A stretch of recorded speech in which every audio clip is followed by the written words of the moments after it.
जननीं शारदां देवीं रामकृष्णं जगद्गुरुं पादपद्मे तयो श्रित्वा প্রণমামি মুহুর্মুহু।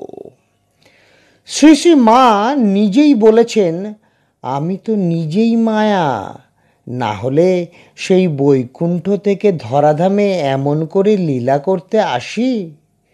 কাজেই মায়ামোহিনী মহামায়া লীলাময়ীর লীলা বোঝা বড় দায়। আমরা অনেকেই বুঝতে পারি না এই মায়ার সংসারে তার কি সেই লীলা মাধুরী। আমরা ভাবি তিনি বোধহয় ত্যাগীশ্বর শ্রী রামকৃষ্ণের সহধর্মিণী হয়েও ত্যাগের পথ থেকে সরে গিয়েছেন।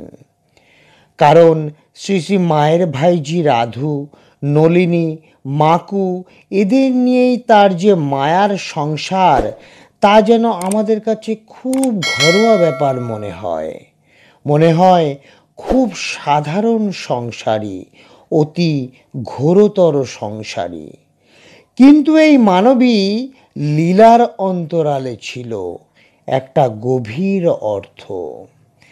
তিনি যদি সদা সর্বদা ধ্যান ধারণায় মগ্ন থাকতেন, তাহলে বোধহয় আমরা এত কাছের করে পেতাম না। যোগমায়া ভাইজি রাধুই তার মনকে উচ্চ স্তর থেকে নামিয়ে রাখতেন সাধারণ স্তরে, যার জন্যই আমরা তাকে সাধারণ ভূমিতে পেয়েছি।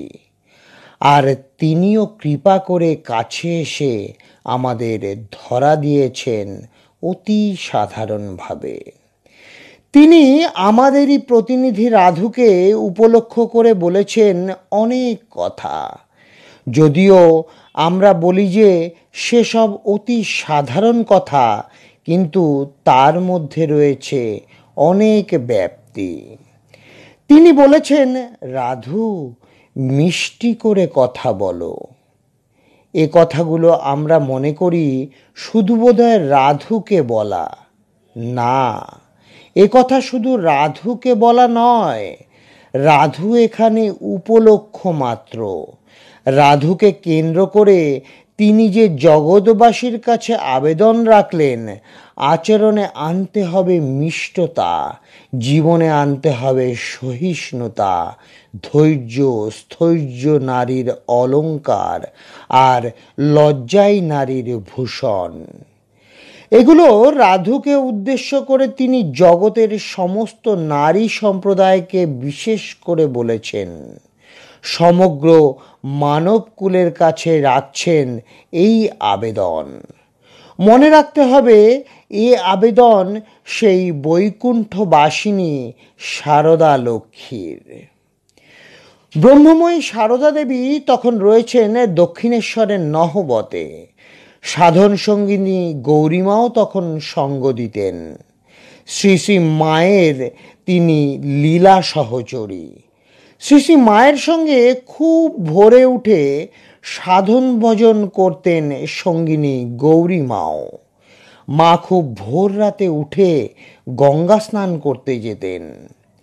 একদিন গঙ্গা স্নান করতে গিয়ে কুমিরের ঘাড়ে পা দিয়ে ফেললেন। শ্রী শ্রী মা ভয় পেয়ে সঙ্গিনী গৌরীমাকে জড়িয়ে ধরে বললেন, কুমির। সাহসে ভর করে গৌরীমা বললেন, ও কুমির নয় মা, ও যে শিব। তোমার চরণের পূত স্পর্শ পাবার জন্য ওখানে পড়ে আছে। ভয় কি? তুমি যে অভয়া, তোমার আবার ভয় কিসের? কি গভীর ভাব, কি জ্ঞান দৃষ্টি! এ ভাব প্রকাশ করা কেবল গৌরীমার দ্বারাই সম্ভব। ভাবময়ী গৌরীমা শ্রী শ্রী মাকে দেখতেন খুব বড় করে বললেও বোধ হয় অতিরঞ্জিত মনে হবে, কিন্তু তা নয়।